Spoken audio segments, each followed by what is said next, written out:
dear friends.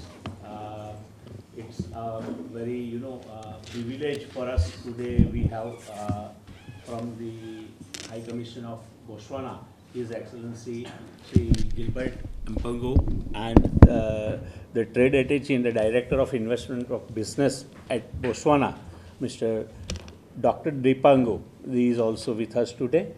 I'll also take that privilege with Mr. President Ramesh Vagasia ji, and our convener Sri Sanjay Punjabi ji is also with us.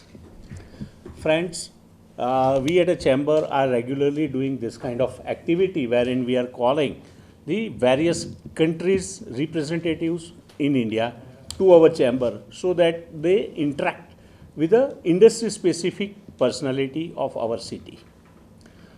Since we are considering that Africa, it's a country of, it's a continent of opportunity. Precisely, we call majority of the African countries to this chamber this year.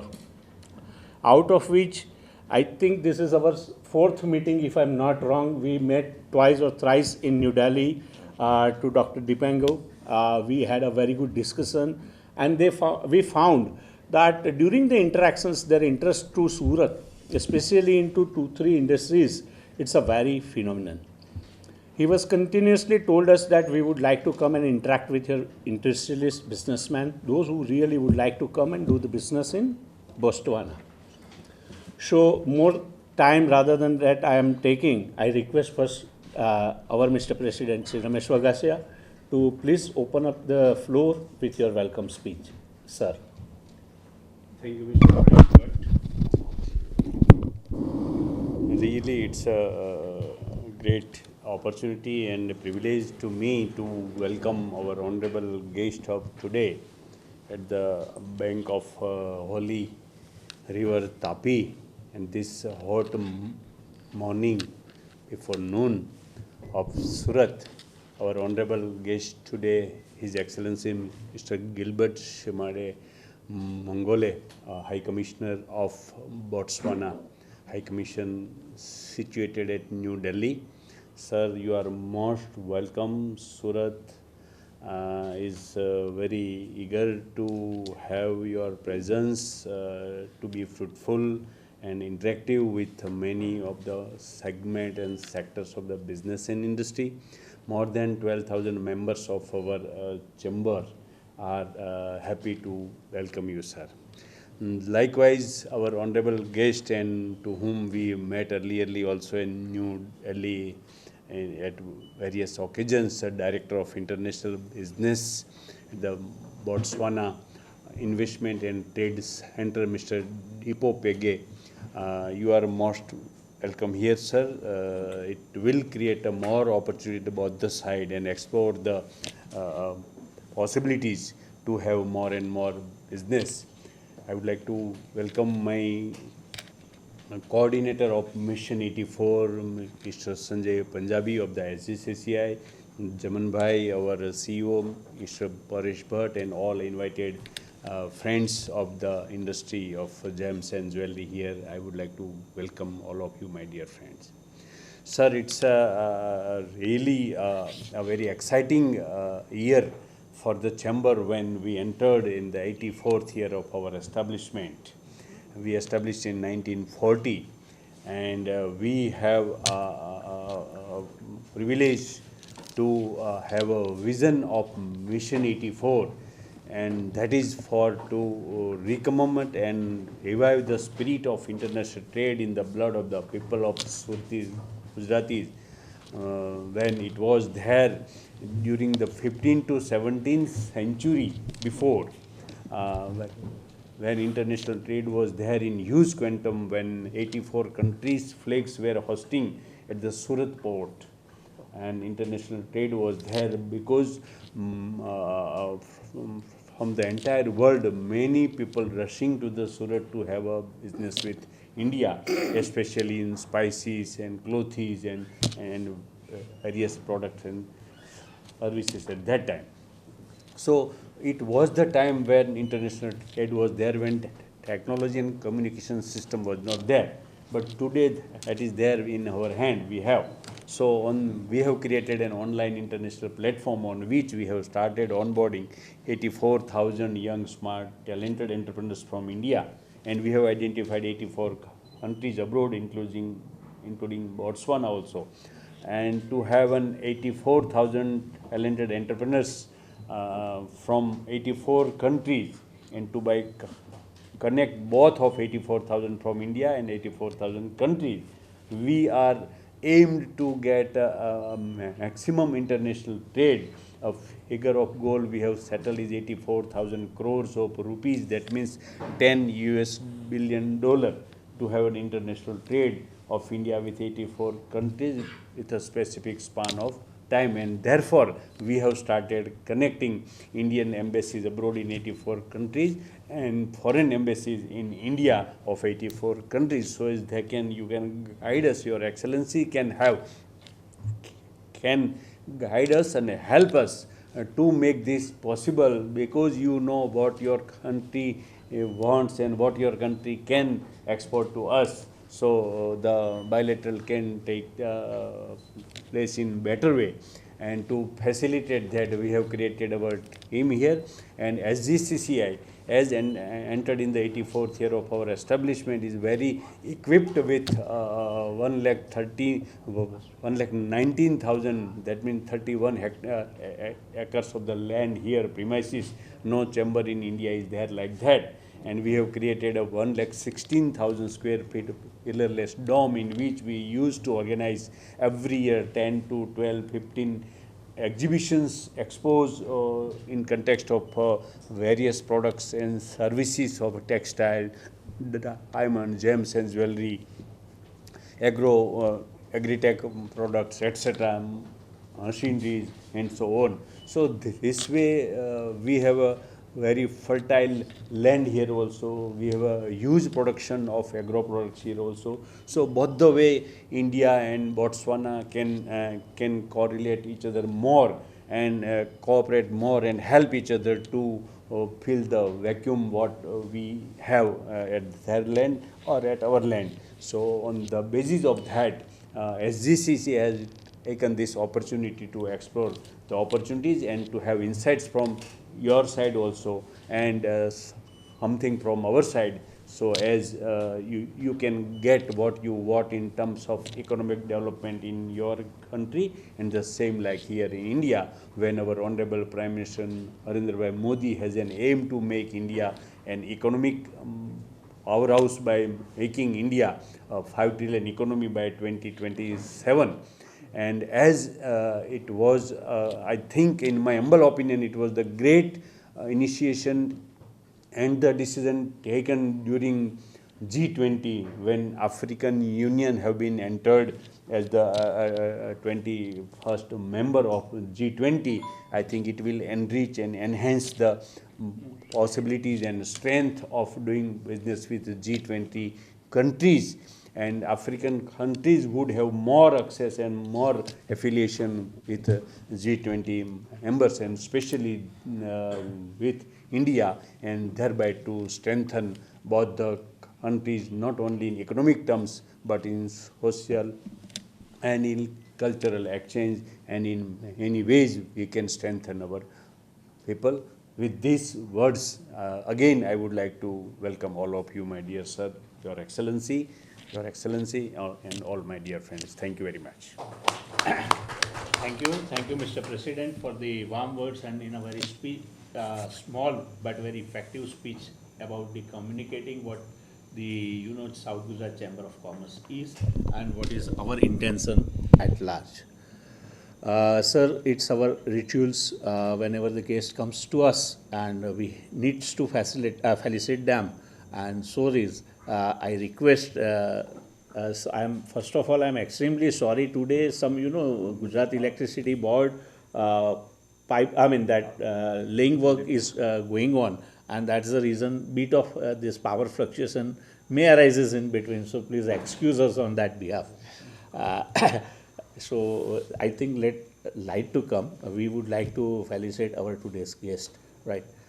In the meantime, I request our convener, Sri Sanjay Punjabi ji, If you can say something on the part about this program, why we are conducting this kind of program? From this kind of program, what our entrepreneurs get as a benefit? So it is basically we are trying to create a platform on which unity code where the win-win proposition for both the countries can be there. Particularly in terms of the Botswana, that we can say that I think that you correct me, Mr. Dipajio and Mr. Gilbert, that you are here for the diamond value chain. If we can find that more partners or the more people, those who are interested to come to Botswana and carry out that diamond trade or value chain for that, or maybe that I hope that the country is looking for that investment into the pharmaceutical, and there is a very good proposition so far as that investment is concerned. Apart from that, they are having a correct me if I'm wrong, that coal reserves are more, and good coal can be considered, and Surat is getting that not less than 5 lakh metric ton of coal every year.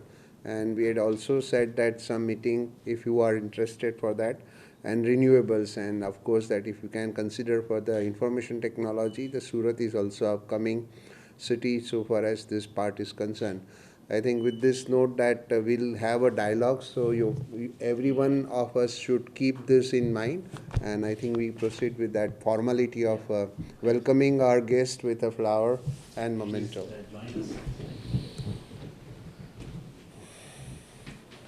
Request Mr. President to please first present His Excellency.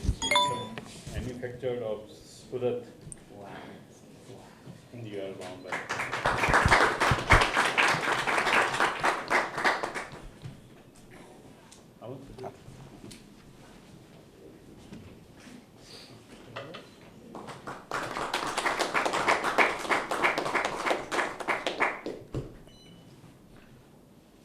Small memento also would like.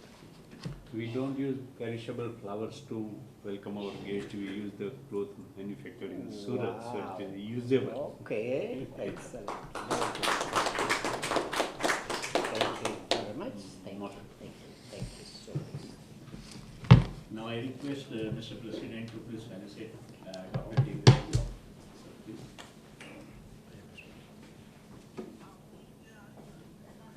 Warm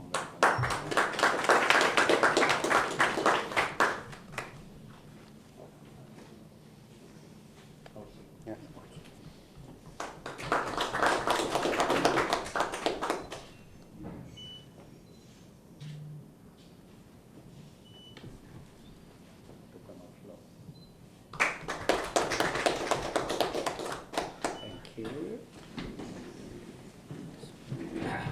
Thank you. Thank you. Join us on the floor of felicitation.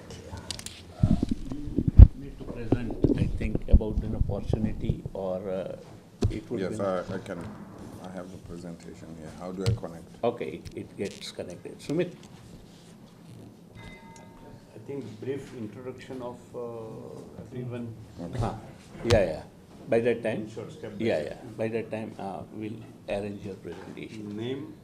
Yeah, yes. Business. Bit introduction about yourself in a 2 line, 3 lines. That what's your name, which company you represent, and what are the area in which you are right now doing the work.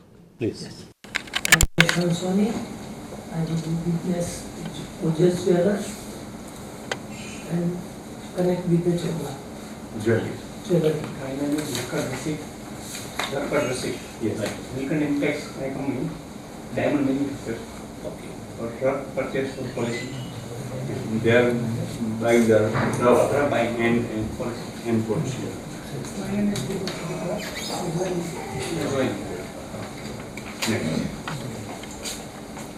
My name is Vijay, Sales Manager of Southern Technology Private Limited, basically diamond technology provider technology.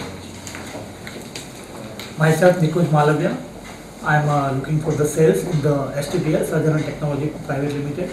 We are providing the diamond technology in the more than 35 countries throughout the world. So Southern Technology is the leading company in especially invented when lesser technology start to utilize in the diamond processing. Now MNCs in many countries. So they supply the technology. Yes.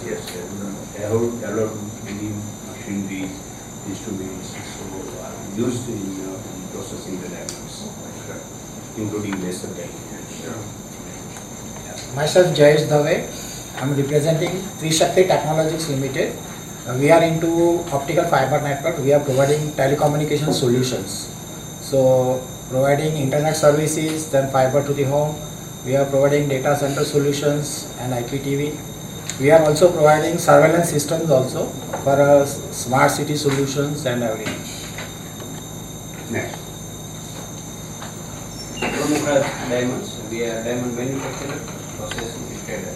Which company? Pramukha Diamonds. Pramukha, my name is Yogesh Patel and Pramukha Retro Processing and we are doing work in essential oil. Edible oil? Not edible oil, essential oil. My name is Kaushal Koshia. I represent Caradino Jewels and we are a manufacturer exporter of diamond studded jewelry, gold and diamond studded jewelry. My name is Mihir Prajapati. My company name is April Impacts. I am doing merchant exporting in jewelry and textile. My name is Parag Khanka. I'm diamond broker, Webground Diamond and Diamond. My name is Nishit Pramulya. I work with Define Jewellery and we are gold and diamond jewelry manufacturer. My name is Jamal Patel. Member of the MAT for Committee and Manufacturer of Diamond Jewellery. My name is Bhadresh Sutaria, representing Mahika Gems. I will do trade in diamond jewelry and diamond. I am Nikish Rabadi. I am representing Caradino Jewels. We are manufacturing jewelry and diamonds. So, I think with this note,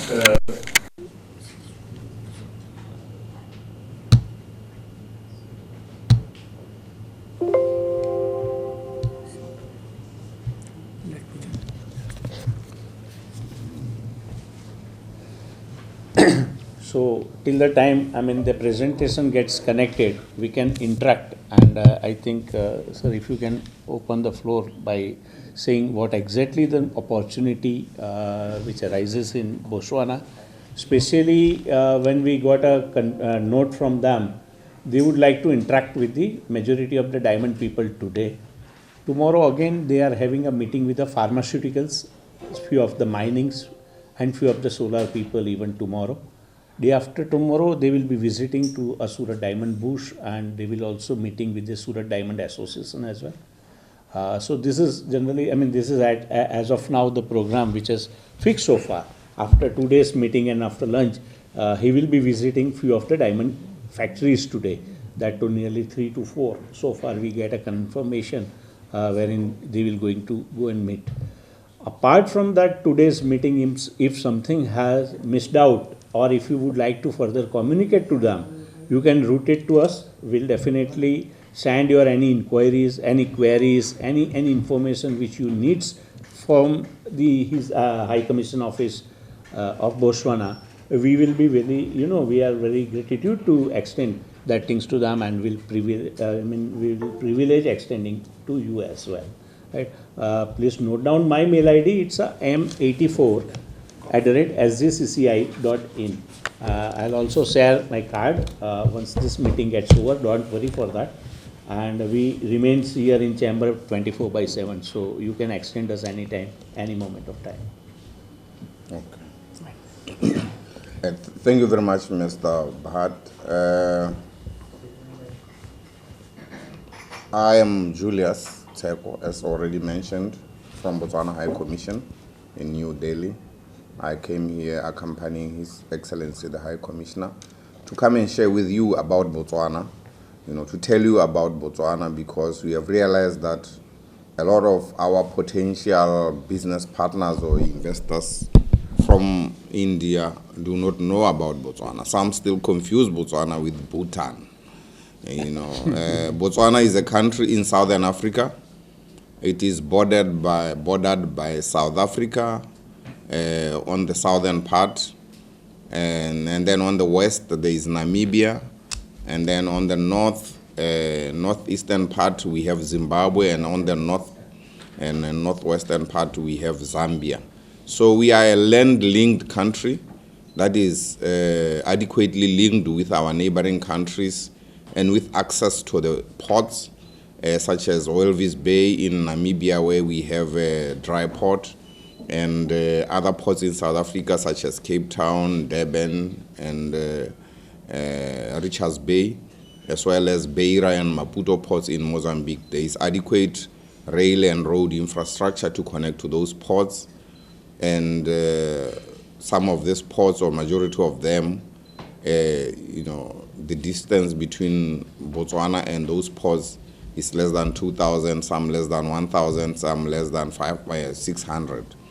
So Botswana has a long history of, trade and bilateral and political relations with India. India was one of the first countries to recognize Botswana as an independent state in 1966 when we attained our independence from Britain. And India opened their first, or her first, her diplomatic mission in Botswana in 1987. And we reciprocated and did the same and opened our mission in New Delhi in 2006. So we have had those long relations. We have cooperated in terms of military training, India providing military doctors and other personnel to our army, training of our public servants as well as students in Botswana through, initiatives such as the iTech scholarship. We still have a lot of students coming here, courtesy of the Indian government. So we share a lot with India. There is a sizable number of the Indian business community in India, business and, even those that are working in the corporate and public sectors. We used to have a lot of Indian teachers also in Botswana in the past, mostly teaching sciences and maths. I have had Indian teachers. I remember my biology teacher was from India, and I've had a mathematics teacher from India. That was way back in the late 80s to mid 90s. So right now we have sufficient, human capacity in the teaching sector. So we no longer have a lot of teachers from India coming. Did you want to ask something? No. Oh, I thought you wanted. Yes. So I thought I should give you a brief background of Botswana and India. Maybe we can get into the formal presentations. How do we proceed? Yeah. Forward and backward. That's forward. Okay. Yes, on that picture there you can see the part of the beautiful city of Gaborone. That is part of our central business district. The greenery is similar to what we have in New Delhi. I'm not too sure about Surat, whether you also plant a lot of trees. Yes. But as you can see, that greenery there is a river. It's a river that is crossing across Gaborone. It's called Sagoditsani River. That is why it's so green. It's not disturbed. So that is part of our central business district. And at a glance, Botswana has a GDP of about roughly 22 billion US dollars and a per capita GDP of about 7.8 thousand US dollars.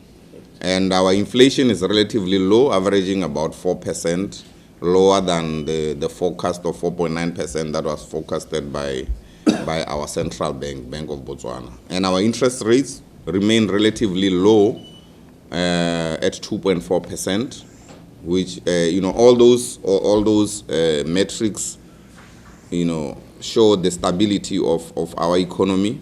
You may also be happy to know that our currency also is relatively strong. One pula is about 6 Indian rupees, so it's a strong currency. That is pegged against the basket of currencies, which makes it very stable. You know, it is pegged against a basket of currencies that includes the special drawing rights. Special drawing rights is a group of currencies, major trading currencies. For those of you that are in business, you would know, you know, like US dollar, euro, British pound sterling, Japanese yen, Chinese yuan. You know, those are the major currencies that make up the SDR, and you know, the special drawing are as well as the South African rand.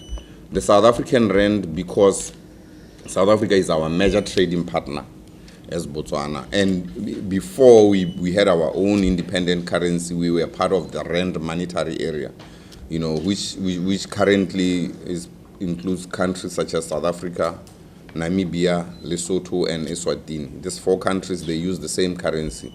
Although in Lesotho it would be called Maluti, in Swaziland it would be called Imalangeni, but at the end of the day, those currencies, their value is 1:1 against the South African rands, because they are part of the rand monetary area. So out of the Southern African Customs Union country members, Botswana is the only one that is not part of the rand monetary area.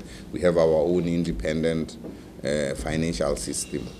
Our population is relatively very small at 2.3 million, but the most important thing is that, you know, we have a location advantage in the sense that within a 1,500 kilometer radius of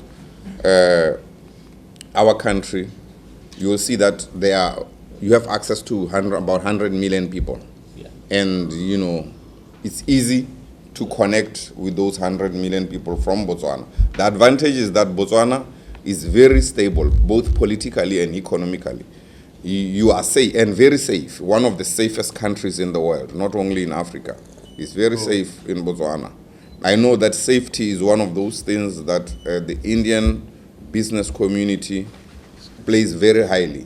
Yeah. From my interactions with a lot of Indian business people, they always ask about the safety. And luckily for us, we are one of the safest countries in the world. I always tell them, we are happy to connect you with the Indian community that has lived in Botswana for over 30, 40, 50 years. They will tell you why they are still there and why their kids were born there and why they took Botswana citizenship.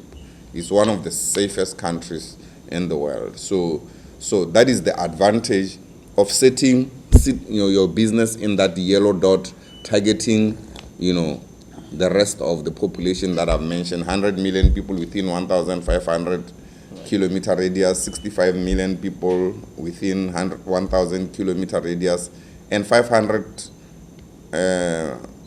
20 million people within a 500 kilometer radius, which includes, you know, industrial hub of Johannesburg, which is the industrial hub of Africa.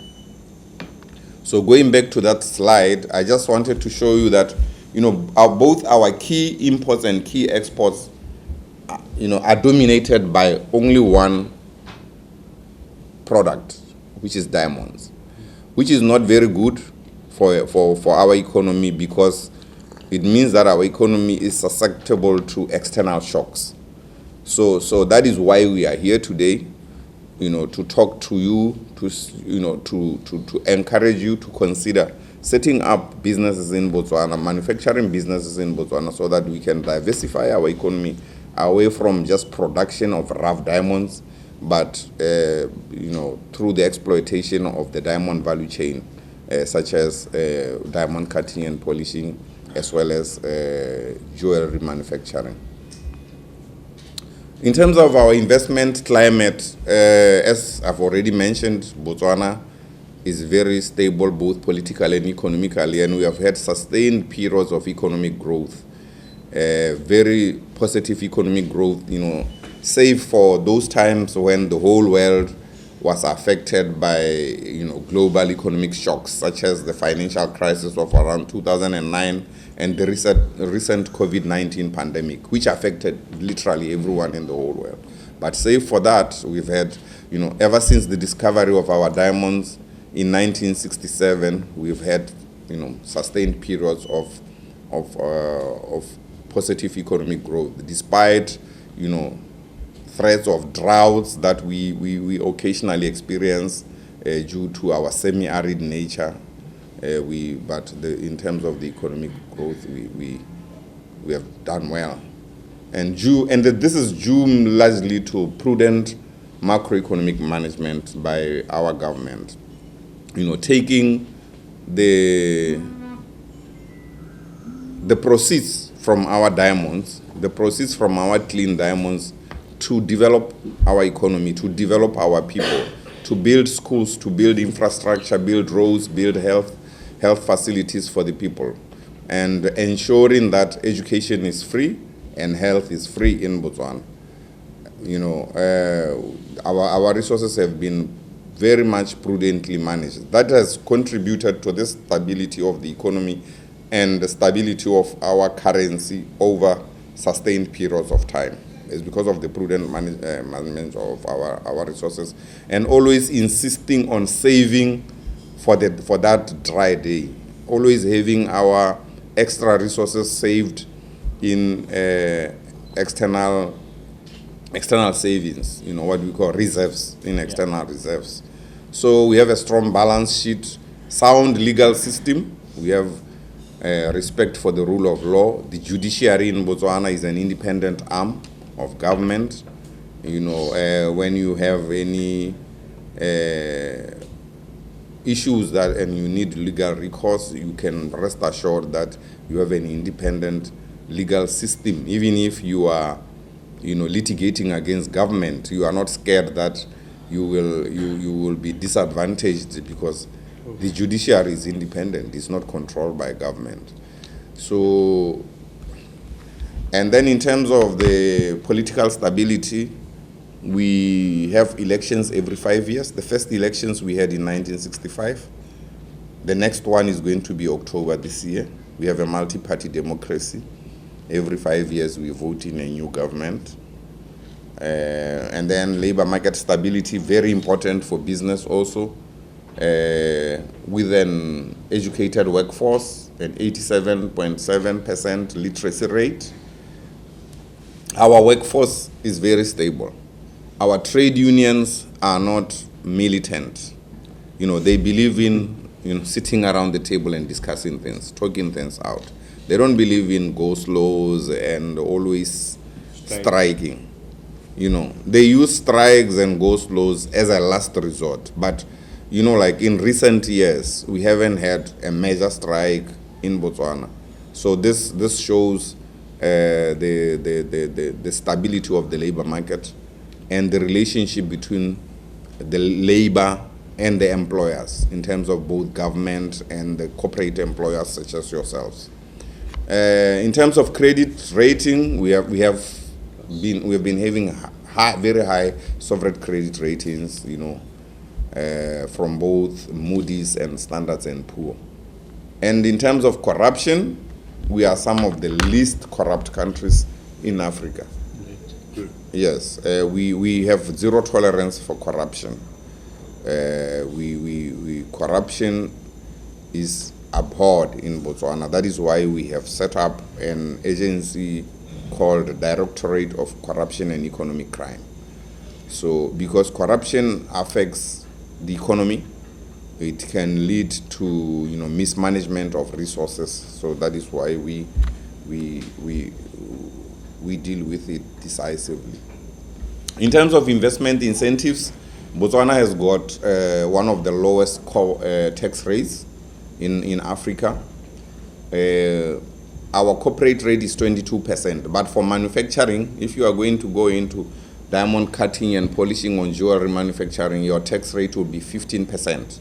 And if you happen to set up in the special economic zone, in Gaborone, near the Sesrazakama International Airport, we have a special economic zone that is catered for diamond beneficiation.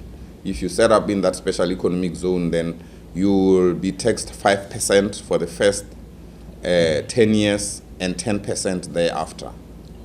So, and also you will benefit from duty-free import of manufacturing equipment. If you import equipment from India that you will use for either cutting and polishing or for manufacture for jewelry manufacturing, you will get that equipment and raw material duty-free into Botswana.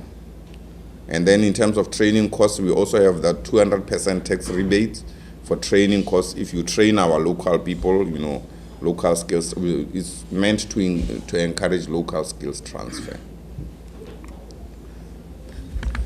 And then with regards to why we are here, diamonds, that is our journey from 1967 to date. It started with exploration, which started, you know, many years during the colonial era when we were still under British rule. Remember, I mentioned that we gained independence from Britain in 1966. Just a couple of months after independence, the first diamond commercially viable diamonds were discovered in Botswana. And then mining started. From mining, then we went through sorting and valuing, and then aggregation, you know, where when we agreed with our partner DBS to move the aggregation and selling of diamonds from London to Gaborone around 2010, you know, to having rough sales and auctions in Botswana, you know, to cutting and polishing, to jewelry manufacturing and retailing. So we are still, you know, trying to attract as many of you as possible into the cutting and polishing, as well as the jewelry manufacturing in Botswana.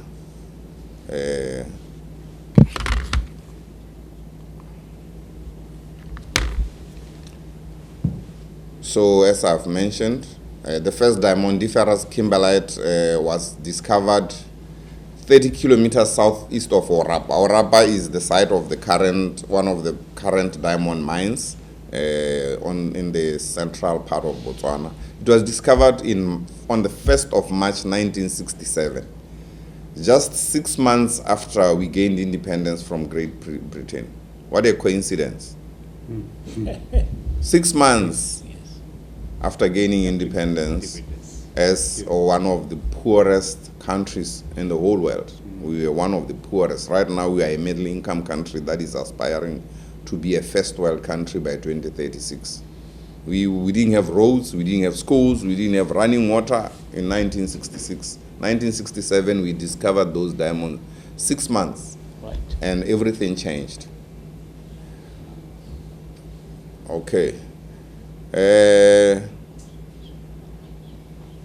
So that discovery gave commencement of diamond exploration in Botswana by DBS, which DBS is an important partner of our country.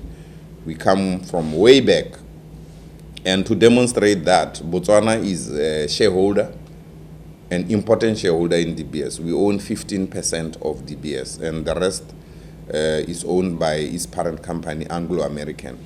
Anglo owns 85%, we own 15%, and we also have a joint venture called Botswana, which is a 50-50 joint venture between DBS and Botswana, the government, which mines the rough. And then in terms of the aggregation and the sales, we have DTCB, Diamond Trading Company Botswana, which is another joint venture between DBS and Botswana government. So you can see that us and DBS, we are intertwined in terms of the diamond business. So the Botswana Diamond Pipeline, this is just to show you that we are a diamond country. If you can see those pink, those are diamonds. Those are the areas where we have diamond deposits in Botswana. But currently we have only about 4 mines that are actively producing diamonds. You know, Jwaneng, which is the most valuable diamond mine in the whole world. And then we have Orapa and Letlhakane there, and then we have another one called Karoo, which is owned by a private Canadian company called Lucara. The rest are just deposits that are still waiting to be explored and mined.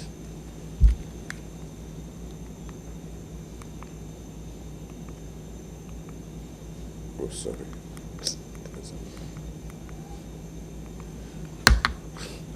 And then in terms of diamond beneficiation, in the same year that Botswana's first diamond mine at Orapa was commissioned in 1971 by the first president of Botswana, Sir Razakama, the government of Botswana established Botswana Diamond Valuing Company for sorting and valuing of our rough diamonds before they could be sold. So, and then this BDVC was later on replaced by DTCB, Diamond Trading Company Botswana, in 2006. And the first diamond cutting and polishing factory in Botswana was established by Diamond Manufacturing Botswana in 1976, way back.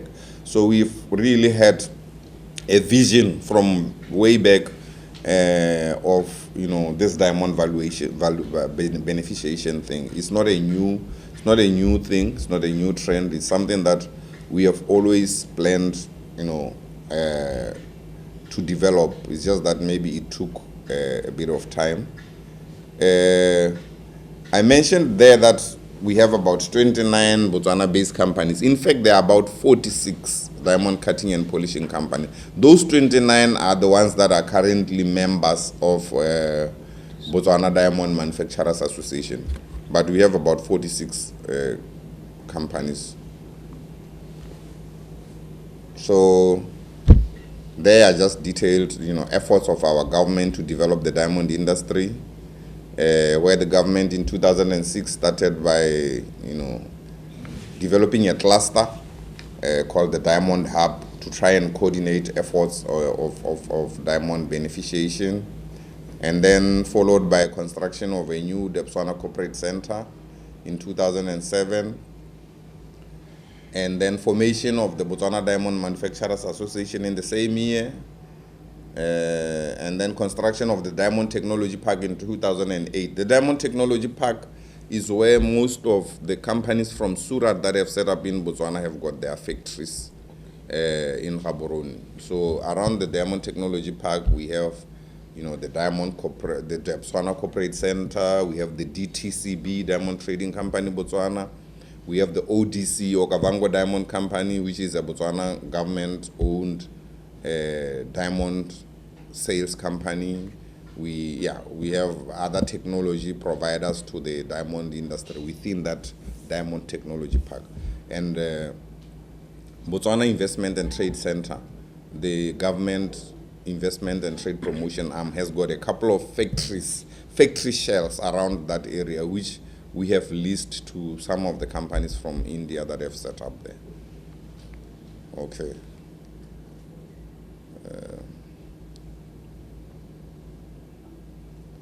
Yes, the BDMA was set up simply to for advocacy purposes. When you live here and you go to Botswana, we encourage you to join BDMA, because BDMA routinely has meetings with Botswana Investment and Trade Center, where I come from. They routinely have meetings with Minister of Mineral Resources or other senior government officials whenever they need any advocacy issues. For instance, you might have issues with your work and residence permits.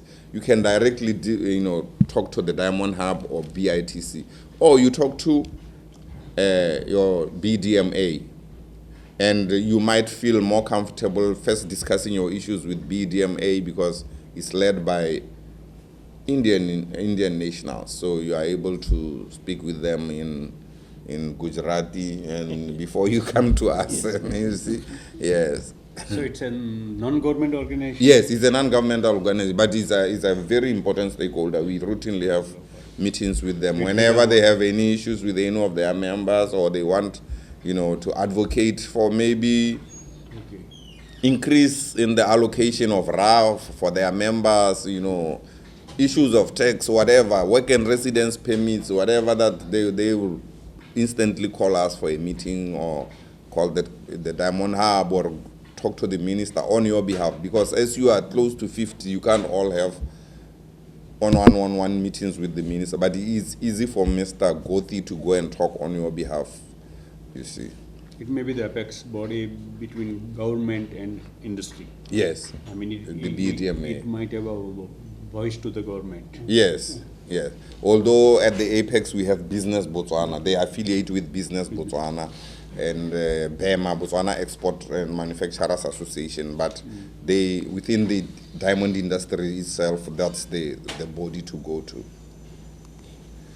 And then those are the members of the BDMA. You might know some of the names there. They might be familiar to you. Are there any names that you recognize there? No. Are there any names that you recognize from that list? Yeah. We are able to few about our clients already. Okay. We are able machinery in the Botswana itself. Yeah, so you supply them with machinery. Yeah, already. All right, that's good. I have also some clients of me. You also have some clients there. Okay, so all right. Yes, I thought, for those of you who might want to know, just to put up the application process for a cutting and polishing license. The application for a site holder license with DBS is almost similar. As a well-meaning company, basically it will be just your business plan, your financial history, proof of your technical know-how within the diamond industry. That's all that's needed, basically. If you have that, you have been in the industry here in Surat, you've got the expertise.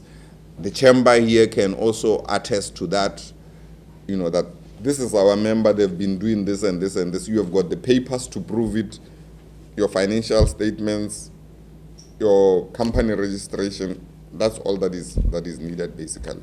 So it's not a train smash. That is why some of your compatriots have managed to get those licenses in Botswana.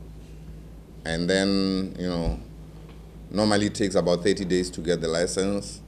Application fees, about 500 pula. 500 pula is around 3,000 rupees.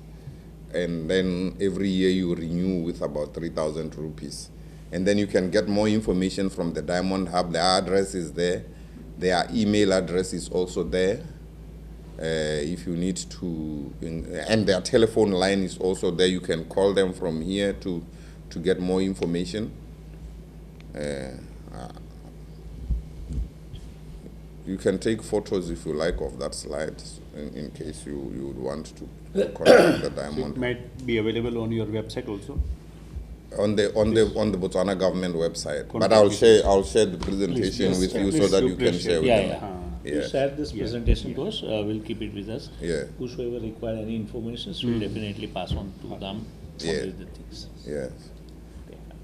And then with regards to Okavango Diamond, Okavango Diamonds company, ODC, their sales, just like the Botswana site holder sales, are held 10 times a year and are open to participation from all local and international buyers, as long as you have registered with them. So for ODC also, you can get onto the website Okavango Diamond Company, and then you'll find the registration process there. And then you can follow it. But if you have any queries, you can always contact me through the chamber, and we can see how to assist you. If you need, direct interaction with ODC or even Diamond Hub, we can facilitate that interaction with you virtually. So normally that's how the process goes. They invite you to an ODC sale, and then you go there and view. The auctions are done online. You view online, and then there's the auction, and then there will be invoicing and shipping once you have selected what you want. And then if you have to go to Botswana for the auction, we have mentioned that we have flights, between Johannesburg and Gaborone, or through Ethiopian Airlines from Delhi, Mumbai, Chennai, and Bangalore via Addis Ababa.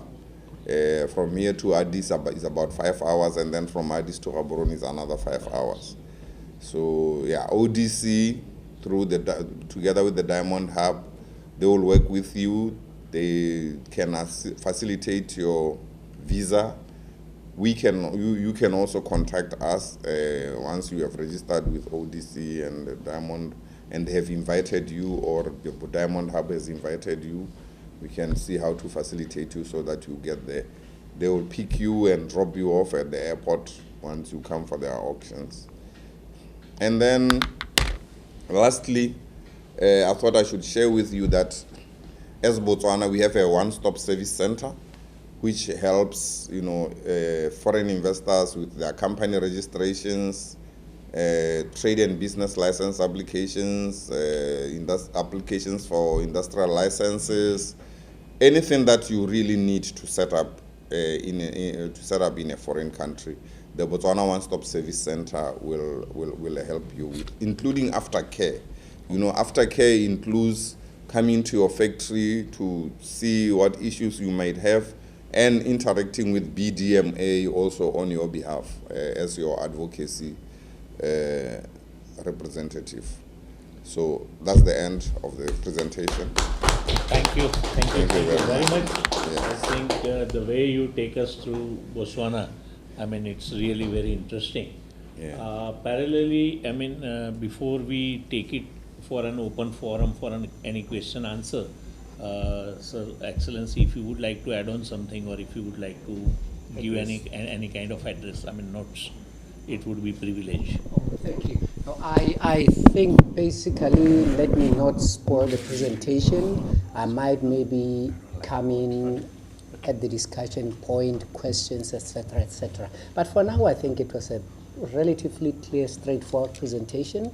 Let me just wait maybe until at the end. Yes. Yeah, or during the interaction. Yeah. We'll Thank you. ask one by one Thank you. question before at least starts. I'm having the first question, if you allow. Okay. Sir, I've seen, and it is pretty interesting. If you would like to connect more and more people to come and do the business investment in Botswana, we as a chamber would like to bring our delegation to Botswana. At the same time, your entrepreneur, if they can come down to Surat, we are also very much happy to host them, right? We would like to connect as many as B2B kind of meetings, so that more and more investment from Botswana to India to Botswana could have been going to that. Is there any specific fair, or is there any specific event wherein during the year there is a specific date where you are organized? So we can definitely make that kind of plan. Very good. Yes. Okay. No, thank you very much, Excellency. We have an event called Global Expo Botswana, which is organized by the government of Botswana through Botswana Investment and Trade Center. This event is normally held every year around October or November. We've been having it since 2006.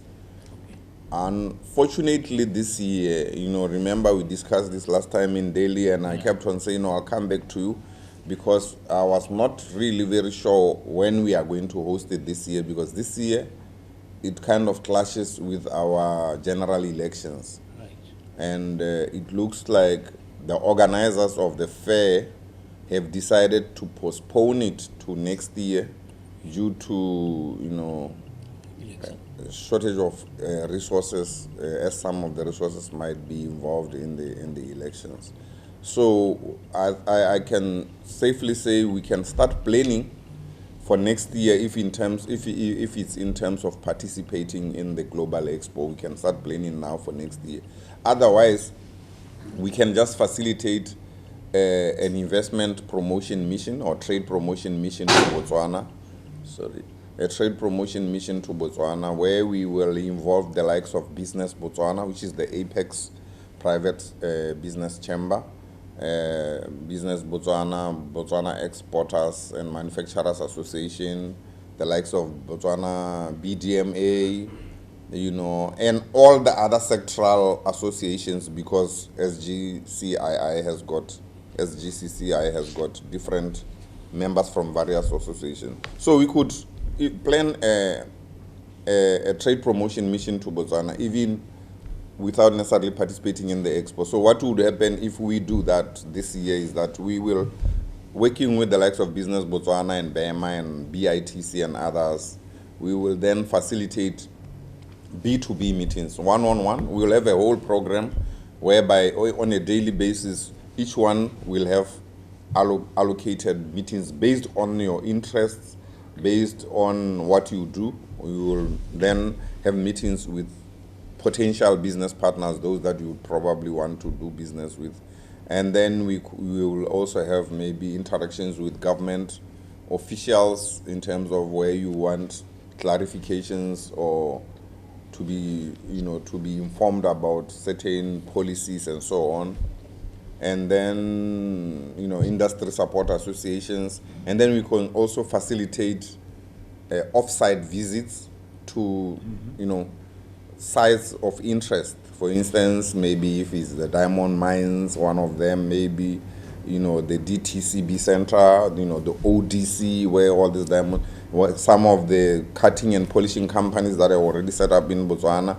If it's pharmaceuticals, interactions with the likes of BOMRA, Botswana Medical Regulatory Authority, Ministry of Health, getting to know what it takes for them to procure medicines from, Indian companies or foreign companies, what it would take for them to assist you to set up in Botswana, how they would assist you as a pharmaceutical company by procuring from you as government, if you are into textile and apparel, what incentives are there, incentives such as AGOA, Africa Growth and Opportunity Act, the fact that if you set up in Botswana and produce garments in Botswana, you are able to export them to the USA and EU, duty-free, quota-free. Okay. So those are some of the incentives of setting up in Botswana. So we will, from whichever sector you come from, we will arrange meetings. If you are coming from the coal sector, you want to procure coal from Botswana, we will facilitate meetings for you with the likes of Morupule Coal Mine, the likes of Mineji, the Ministry of Minerals, Botswana Railways, which is responsible for transporting the coal, Botswana Unified Revenue Services in terms of the, cross-border issues, and the Association of Customs Clearance Agents to tell you about the, customs clearance procedures and so on. So we can have a holistic program for the delegation. Like right now, last time, 2 months back, we had a delegation that went to a couple of countries, including Botswana, from an association of information technology companies. I think it's called World Telugu Information Technology. So they want in next week or the week after, they want to go back to Botswana for follow-ups because they probably had fruitful meetings. So they are going back there to have more interactions in Botswana. So we can always facilitate that even outside an expo. You can go there and just specifically for B2B meetings, having site visit, and also getting to know about Botswana. It's one thing to be told, but it's another thing for you to actually set your foot in Botswana and see for yourself when we say the country is stable, this is how things work and so on. Because you find that Botswana is very different because there is a lot of corporate governance and respect for the rule of law, as opposed to maybe other jurisdictions in the world. So I believe that is what we could explore for this year. Yeah. Yes, we can.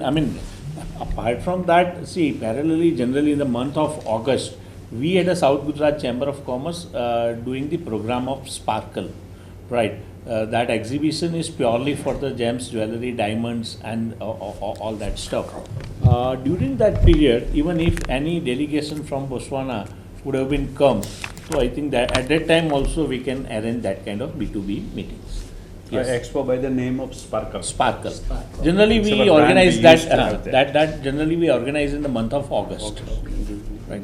So this year again we will plan it and we'll definitely come. Every year we used to have it. Rather we propose similar to that during the Sparkle that your ODC one meeting can be arranged and people here can able to connect, inspect that rough diamond for 10 days and then they can auction for the rest of the period instead of that having a Botswana. So if that can be done, so that can be welcome. That will get a new entry for the new merchants or the new diamond traders from Sri Lanka. Please, any questions? So I have a question. Please. So, a few points.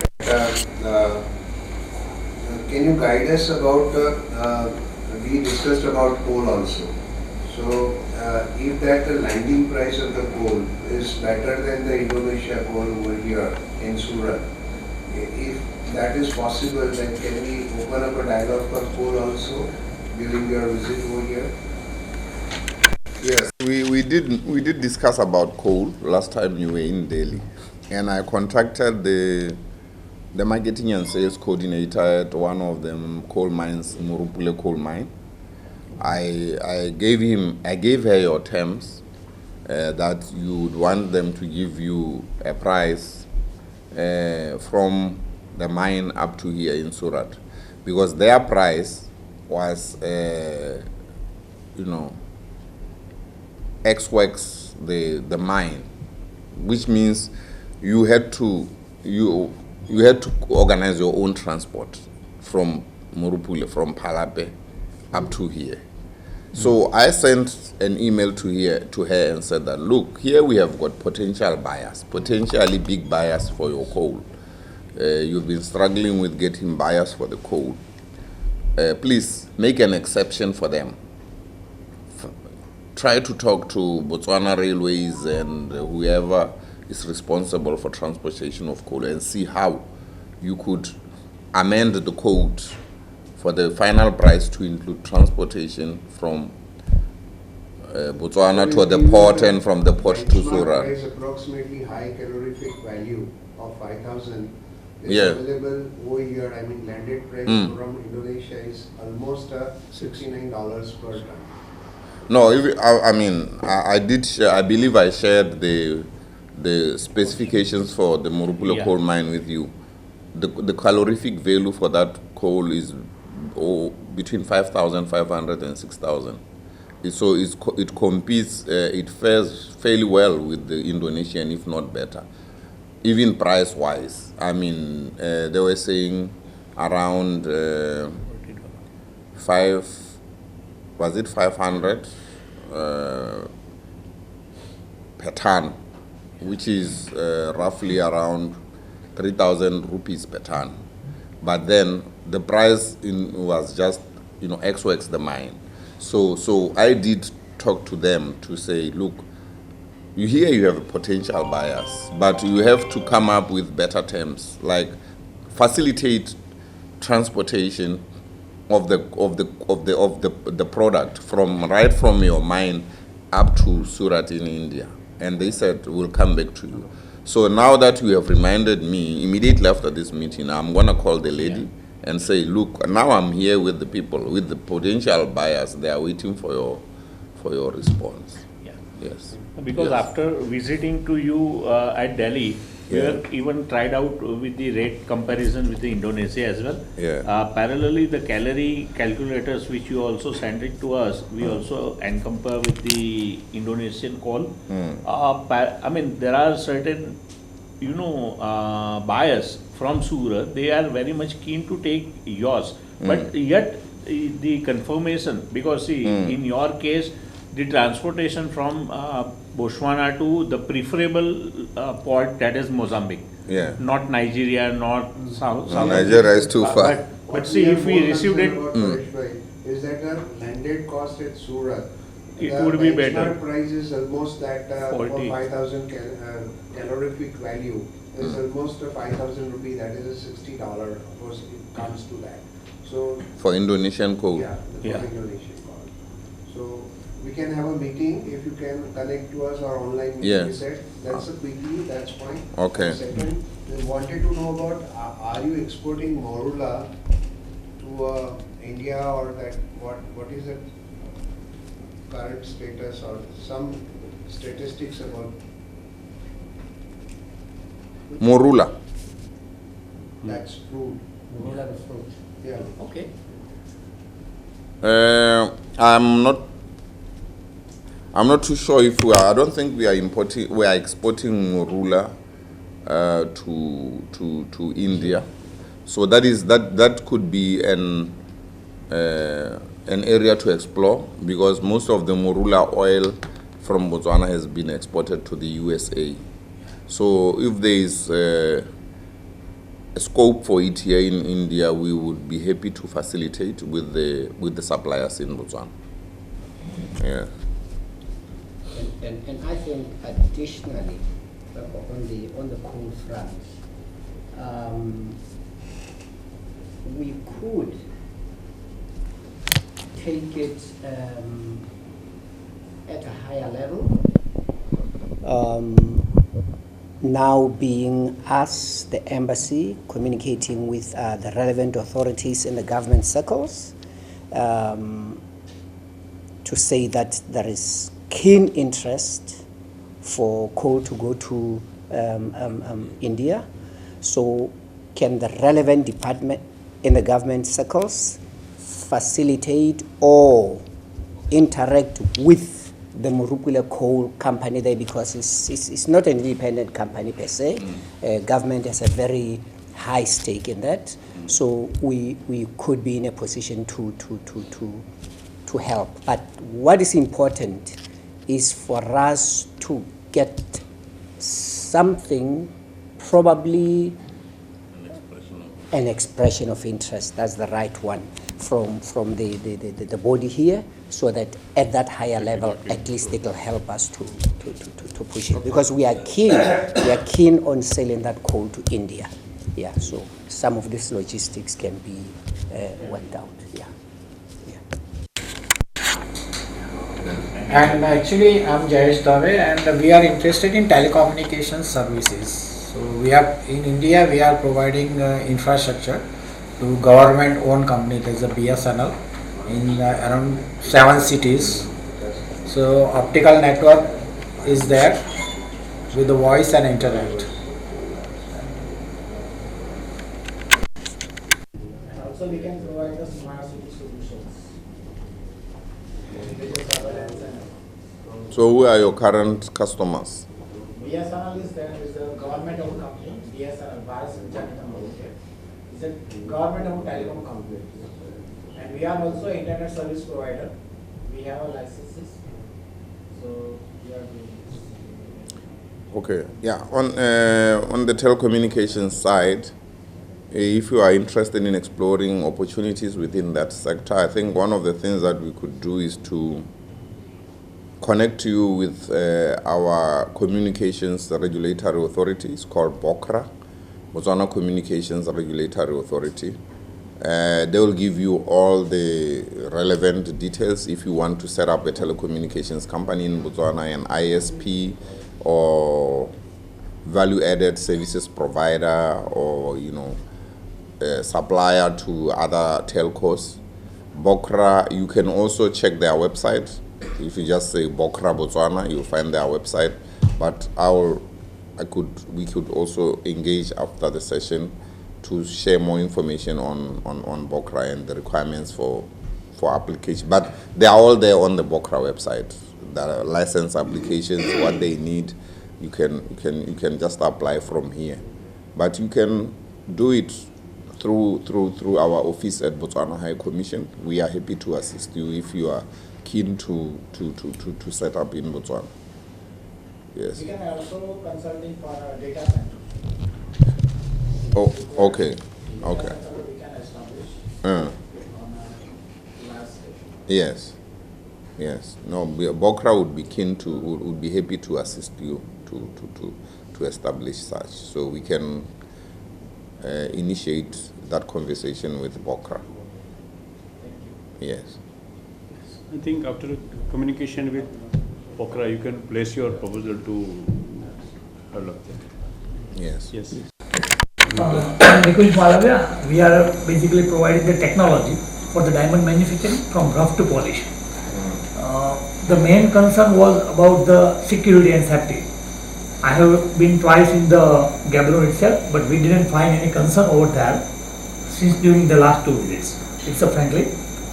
And what our main concern is that we want to set up a technology support office over there, but there might be few rules, like if we want to send any expert over here from India to over there for the technology support, we have to hire local people from 2 to 3 people for the particular term, right?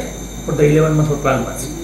But during the initial period, it is quite costly for us, for the setting of office, for the rental, for all the litigation of the government, along with this local hiring the people.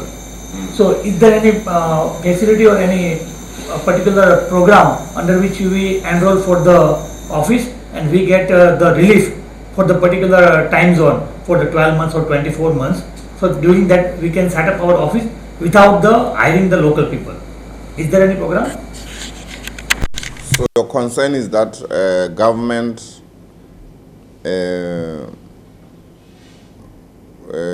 expects you to hire locals.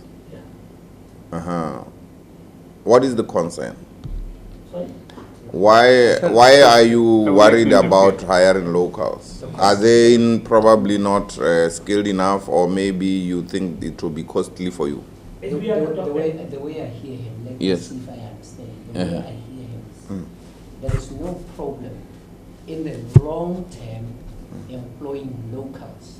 But at the initial stage, when they are setting up everything, etc., it would be too costly for them to employ locals from the word-go. So would there be a situation where maybe there's a moratorium or a grace period to say that set up in these 2 years, and then after 2 years we expect them to? I think that's how Okay. No, I think we can. Thank you, Excellence. We can do that. We will. Let's take up that conversation after this meeting, because the first point will be for you to accredit with Botswana Investment and Trade Center. Once you have gotten your accreditation with BITC, I'll share with you the accreditation requirements. Basically, it's just your company documents. You have to register a company in Botswana through SIPA, which is the Companies and Intellectual Property Authority. Register your company to show your seriousness about setting up in Botswana. And then you come up, develop a business plan. In that business plan, that is where you are going to detail your plans. That over this period, we will be bringing expertise from India to come and set up and do. But in the meantime, we are going to do local skills transfer. We are going to hire, well-qualified locals, because they are there. I mean, we have citizens that are engineers, technicians, but they are not necessarily trained in your machinery. Yes, you will have somebody with a master's degree in engineering, but so retooling them and training them in your machinery shouldn't take them for another 5 years, because they are engineering graduates. So it should be very easy for them to learn how to use them. But you put that in your business plan to say that over the next 2 years, we expect to have locals that we are going to employ and teach them how to do this. Because the whole essence, in as much as, as business people, your objective is to make profits. As a country, we also have an objective to our citizens, to create jobs. We shouldn't be seen to be exporting jobs. We shouldn't be seen to be, putting Botswana out of jobs. So somebody can say, no, I'm a graduate. I've worked in such and such a company. Why don't you give me money and government so that I can provide the same service that you are going to provide? But if you are saying, no, we are going to try to employ Botswana, and we train them over a certain Botswana that are qualified. We are not saying employ people just from the street, but people that are qualified, graduates, you train them over a certain period for local skills transfer. You work with them. It doesn't mean that after 2 years, when they are now well skilled, now we will be saying, no, leave Botswana, go back to India, we have our locals. No. I always mention that we have security of tenure in Botswana. Once you have set up your business, you can't wake up tomorrow and you are told that, no, we are closing your business, we are giving it to a local. we have the respect for the rule of law and for labor laws and international laws. So it's just for us to manage, our development, objectives, as well as our objectives to industrialize as a country and to diversify our economy from reliance on diamonds. So we can help you as BITC to go through the accreditation process, to register your company, get accredited, and then we apply for your work and residence permits, because we have a one-stop service center at BITC whereby we have people from labor, we have people from immigration working from the BITC offices. They can help, to put your case across for you to be able to get people from here to work. But if you do it as an individual, yes, I'm afraid that, the people at labor, they're just like the people at the BURS, taxmen. Their main objective is to protect the country. But us, as investment promotion people, our duty is to make them see the other side. They are not wrong. Their main objective is to protect the country, to protect the citizens. But as investment promotion people, our duty is to make them see the other light, to say, no, but these people are not really entirely wrong or bad for the country. They are going to help us develop the country. They will help with local skills transfer. So after some time, they won't need to be importing labor from India to here. They can depend on the local, whilst the management can still remain being from India. So we can do that. We will help you. Yes, exactly. And we need at least some time to train the local people. Yes. But during the initial period, we need some relaxation. Your own people. To set up overall. That has been done. That has been done. I believe even the people from the diamond cutting and polishing industry will attest to that they have brought labor from India to Botswana. To train Because we were able to demonstrate that the skills that they are bringing we currently don't have in the country. So they are going to help impart those skills into our people. Yes. Horizon, like what will be the export benefits that Botswana will facilitate to us if we set up our manufacturing unit in Botswana for the exports from Botswana to the rest of the world? Like any type of policies, like free trade agreement with any country or any region that Botswana will facilitate to us? Okay. I was going to show you the multilateral trade agreements that we have, but I think for the purposes of this slide, I probably removed that slide. But let me just tell you that Botswana is a signatory to a couple of multilateral trade agreements. Firstly, as Botswana, we are part of the Southern African Customs Union, which is the oldest customs union in the whole world. It was set up in 1910 during the colonial era. We are also part of the Southern African Development Community, which is a regional economic community of about 15 countries.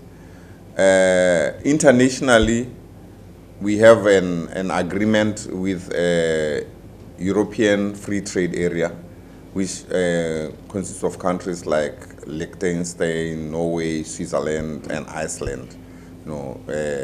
We have a free trade agreement. We also have AGOA, which is the Africa Growth and Opportunity Act, which gives us duty-free, quota-free access into the USA market. And then also as SADC, we also have an economic partnership agreement with the European Union, which gives us good duty-free, quota-free access to the European Union. We also have as SADC a trade agreement with another regional economic bloc in South America called Mercosur, which includes countries such as your Paraguay, Uruguay, Argentina, Argentina, and Angola. Latin America. In Latin America. Okay. Yes, Mercosur. So I think Brazil is part of them. There are about 4. So those are the countries that we have signed multilateral trade agreements with. So when you have set up in Botswana, it gives you access to those markets. In addition to that, we have signed many, double taxation avoidance agreements with a lot of countries, including India. So, so as a country, we have those multilateral trade agreements. We also have double taxation, avoidance treaties with a lot of countries. And we are continuing to sign those DTAs with a lot of countries that we haven't signed with on an yearly basis. We continue, because, it takes two to tango. You find that maybe we are ready, the other countries still wants to negotiate, but that is why sometimes they take long. But with majority of our trading partners, we have those sorts of agreements. Currently, most of, in the diamond sector, most of our trading partners are the usual ones: India, South Africa, Namibia, Belgium, UAE, USA, Hong Kong, China, Israel. Those are our usual trading partners, and the trade between these two countries in terms of diamonds is smooth. There are no issues. Yeah. So you are asking even is the Botswana is also a part of this ACAFTA AFC. Okay, yes, we have recently started trading this past month. We have started trading under the African Continental Free Trade Area Agreement, which is an agreement of a very ambitious agreement of about 54 independent African states, and which gives market access to about 1.3 billion people, with a GDP of over 3 trillion. So it means now we, with AFCFTA, you will also have market access to this 54 African countries. The whole essence of AFCFTA is to try and improve after the whole objective is to try and improve intra-Africa trade. Intra-Africa trade has been very low, like 15%, as compared to other regions in the world. We have been trading more with other regions like Europe, America, and so on, as opposed to trading amongst ourselves. So this is, meant to try and improve trade amongst ourselves, to move it from 15 to at least 30% or beyond. So that is okay. You would have agreement with many countries in terms of the trade benefits. I think he's asking is there an instant cash benefit or any other benefits on exporting from Botswana to any other countries? So from your country, you have any scheme or you have any? No, we don't have any. We don't have any benefits. We don't have in terms the export benefits that we will have is those agreements that we have negotiated with the market, but they are that is for all. Yes, and the incentives that we can talk about, because as a country, we have a policy of attracting export-led investment. Yes. That is why our corporate tax is 22%, but when it comes to manufacturing, our tax is 15%, because we are attracting export-led investment. We are attracting manufacturers that are going to produce for export. Exports, yes. So your benefit, your monetary benefit is going to come from the low tax that you are paying compared to other businesses in Botswana. And if you set up in a special economic zone, you are going to pay 5% tax. 5% for the first 10 years and 10% for the rest of your stay in Botswana. Somebody else is paying a whopping 22%. That is the tax, the monetary incentive that you get by setting up your manufacturing entity in Botswana, specifically for export. And maybe another thing to know basically is that we are a country that has no exchange controls, such that you are free to repatriate your profit to your country anytime, as long as you've paid the taxes that is said. We will not restrict you to say, no. Of the money that you've made in Botswana as your profit, reinvest this in Botswana. You are free to take your profits outside the country. Okay. That is a plus point. Yeah. Is there any kind of website or government through which we can access and read those agreements? If we want to look once on the agreements that you say now. If we List of FTA. list of the agreements and we want to look. I can share them. Okay. To the chairman, I can share the agreements with you, but you can also get into the Ministry of Trade and Industry website. You can also get into the Botswana Unified Revenue Service, which is the taxman website. You just Google Botswana or Ministry of Trade and Industry Botswana. But in case the websites have got an issue, with opening and so on, please feel free to contact me. I can extract the information and send it to you directly. Yes. Is there any? We are in agriculture processing. So, is there any arable land which government provides us for export-oriented unit in Botswana? For farming. For farming. In processing also. So is there any policy or any scheme under which the government can allow us to? Agriculture is one of our priority sectors in Botswana. It's one of the sectors that the government prioritizes because we are aspiring to be food self-sufficient, to be able to sustain ourselves as well as to export the rest of the produce. So we've been trying to attract investors in the agricultural sector, both arable and pastoral farming. The reality of the matter is that, land, when it comes to land is a very sensitive issue. I'm sure you know, like even here in India, it's not easy to get land as a foreigner. But because with government land, we can't guarantee that you will be able to get land. What I can guarantee you is that we have cooperatives and clusters. Farmers have clustered themselves and fenced their farms. And they've come to us as BITC to say, hey, look for us, help us look for potential partners from outside who are willing to come and partner with us, either lease our land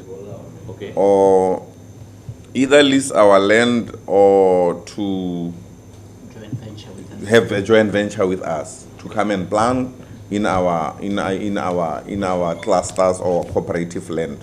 One of the recent success stories of such a model is with the Silibi Pique citrus production company.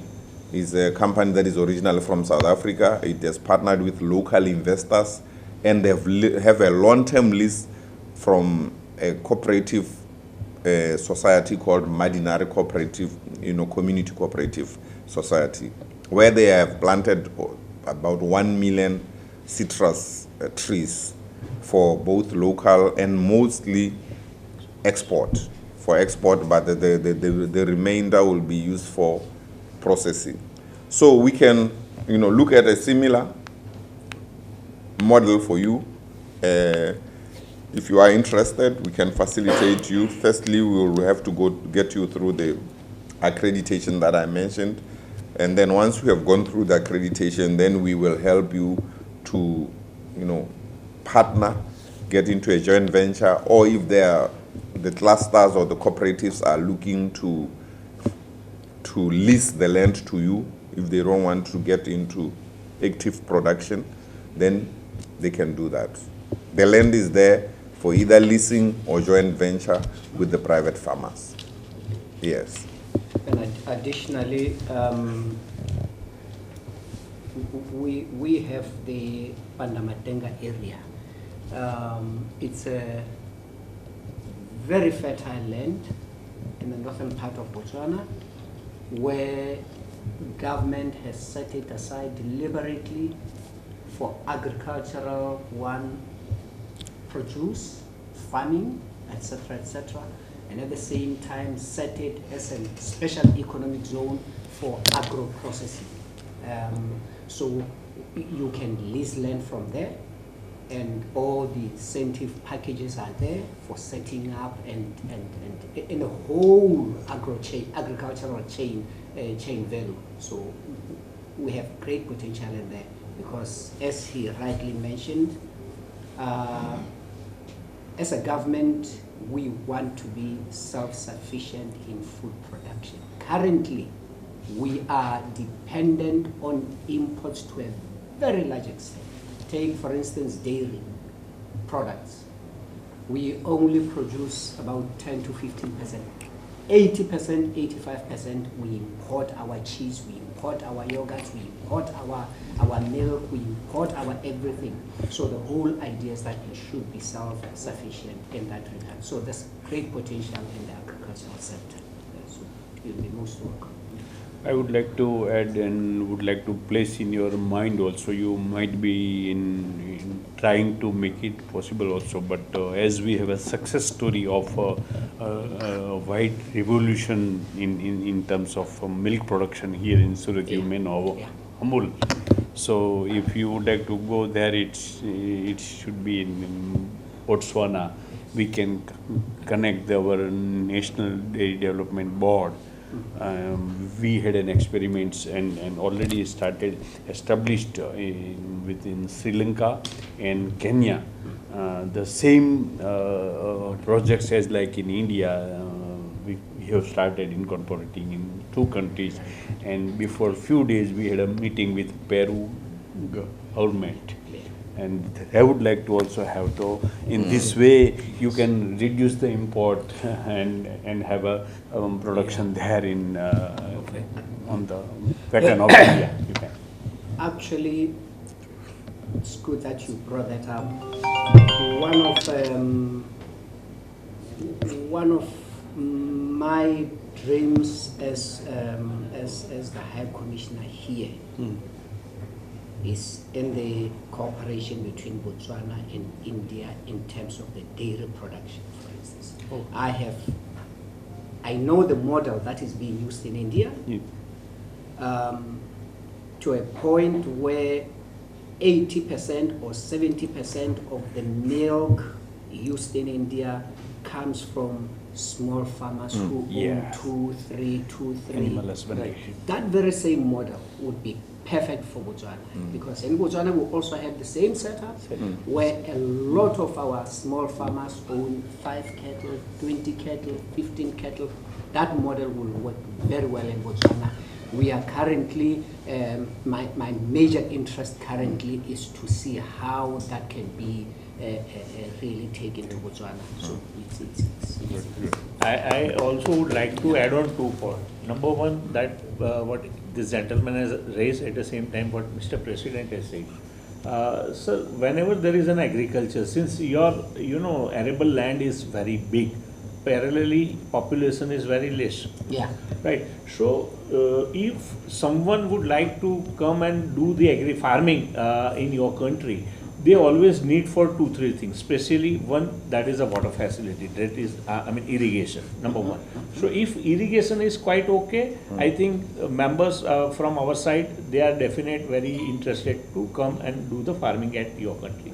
The second thing, as far as the agriculture is concerned, the pesticides and the fertilizer load, right?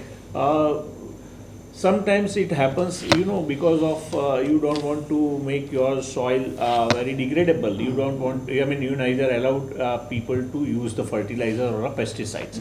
If it is so, probably because the person who is come and do the farming there, their main concern is about the productions, right? So until and unless they use the fertilizers and put down the pesticides, they won't get that kind of the yield, right? So this is number one. At the same time, what Mr. President has said recently, the examples of the Peru, right? This entire stuff that has been driven by the cooperative sectors. right? And the cooperatives unions are controlling the individual farmers, right? That way, the entire white revolution it has been happened in Gujarat, not only in Gujarat but entire in India. And reason being, India is number one in terms of the dairy productions in the world, right? So if your per person, I mean per farmer cattle population would have been 15 or 20 or 30, I think we can definitely replicate that kind of white revolution model to your country. And we would like to a very, nodal agencies between you and National Dairy Development Board, which Mr. President has said. Because recently we are advocacy, we did advocacy for the NDDB and Peru government. Right? So, in connection to the same, probably that one information can be helpful to you.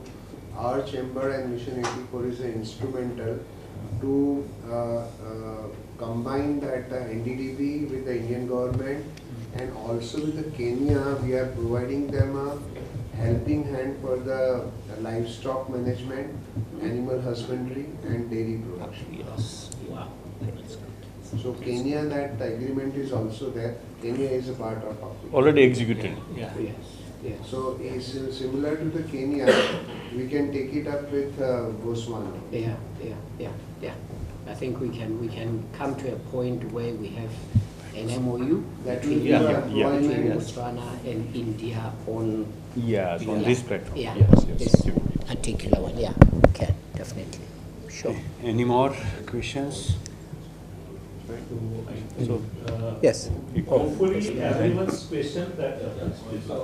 What about precious metal policy if someone want to start up gold jewelry manufacturing or semi-precious or any precious metal policy like any special rate or any credit or like that? If they would like to establish a unit in these specialty metals like gold or any metal. So is there any specific scheme or any incentives policy of your government to provide these investors from India to there and to manufacture specially?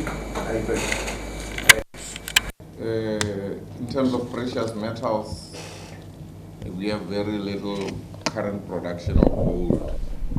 The only thing that is we are really producing in abundance is diamonds and semi-precious stones.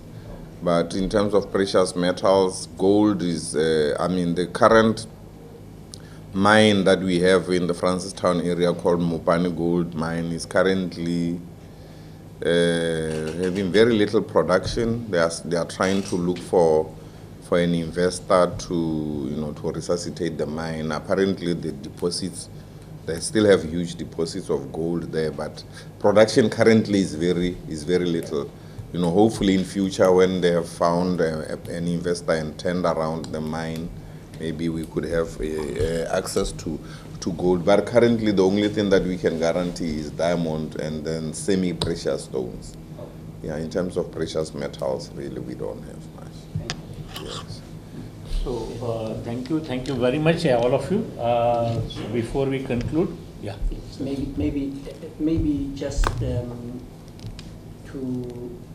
if you permit, to address one point. Please, sir. With all. Yes. On the diamond investment sector, I think I want to emphasize on his presentation that the whole idea about attracting your companies to Botswana in the diamond sector is for the expansion or exploitation of the diamond value chain. I think we need to emphasize that. Currently, I was talking, we have 46 or 41 companies in the diamond field. From India. From India. But what is happening is large majority of them are confined to just cutting and polishing. The aggressive policy of government now is to go beyond cutting and polishing, such that we have the production.